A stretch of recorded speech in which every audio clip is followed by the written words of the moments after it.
Let's put Joseph down. He's nothing. This is nothing. The book is nothing. It's you take some scriptures out of the Bible, put a little story around it.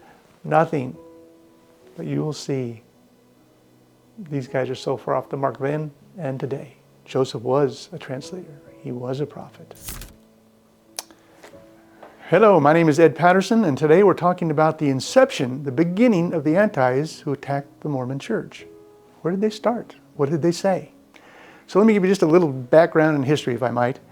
So the Book of Mormon was published on March 26th of 1830. A week and a half later, the church has started on April 6th. 6 men say, we believe in this. The state of New York acknowledges this is a true church, started. 2 months later, the first missionary goes out for the church. It's Samuel Smith. He's one of the 8 witnesses. He's fervent. He believes. He's touched the gold plates. Out he goes with Book of Mormons to sell. Well, the selling doesn't go too well, but he starts giving some just read it, please, read it. Brigham Young's family comes in.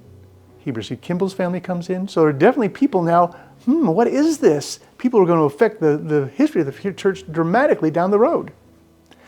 So Samuel's out doing his thing. Other missionaries will soon start doing the same thing. In the first 6 months of the church, there's somewhere between 50 and 100 people baptized in the church. There are no antis because it's nothing. It's just a whim of some guy named Joe Smith making things up. No big deal. But by the first year mark of April of 1831, there's over 1,000 folks that are baptized in the church. People are noticing it. They're talking about it. How is this possible? So the first 2 antis step forward. They step forward in January of 1831. Alexander Campbell is 1, and Obadiah Dogberry, what a heck name, is 2. Obadiah is the editor of the Palmyra Reflector in Palmyra, ground zero to Book of Mormon, Joseph Smith, and his family. He's going to write 6 articles in January and February, one every week, on the Smiths, Joseph, and the Book of Mormon. What he sees. This is the first real anti-attack. And I'm going to read this. Now, you may remember this book. It's an awesome book. If you don't have the book, you got to try to find it. It's hard, but it's out there. Brother Francis Kirkham made this book, and it has all of the anti-information early on against the church and responses to it. The man is a genius and beautiful man. Love the book, love the information that's in it. So I'm going to read out of these first 6 articles what he thought of the of the Smiths, of Joseph specifically. So this is kind of the stand of how they were playing forward. So let me put my glasses on. Let's get to it. So here's what they said in these articles about the Smiths. We have never been able to learn that any of the family were ever noted for much more than ignorance and stupidity. Oh man, nice go there, huh? That's a shot. Now, my take on that would be that's a lie. That's fallacious sophistry already in the mix. Okay, so we acknowledge that. Well, what do you say about Joseph Smith? Well, Joe Smith is a poor, ignorant, lazy, deluded person. Oh, okay, so they've picked their ground. The ground is he's the dummy, the Book of Mormon is nothing, and it's going to go away. In fact, just down the road it says, Joe Smith and the Gold Bible will soon be forgotten. That's kind of the angle they're taking. And just one other, this is in the 3rd of the 6 articles written, and it says this.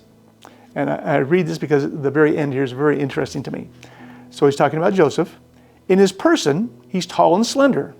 Now again, this is ground zero. These people know Joseph Smith. The people today haven't got any clue what Joseph Smith is like. They're just making stuff up.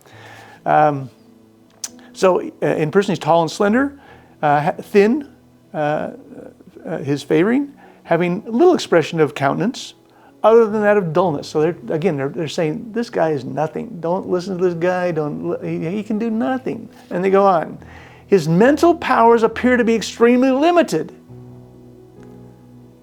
And from the small opportunity he had at school, he made little or no proficiency. Now that's important because my next video is going to talk about what antis say today. And today they say, I'm stealing my thunder, but today they say, Joseph Smith is a pretty smart guy. They have to. They're trapped. Because the Book of Mormon is much more than some silly little book. So they've whopped, and I'll talk about that in this next video. Now, so that's what we're hearing. That's what's going on. And now my punchline for me.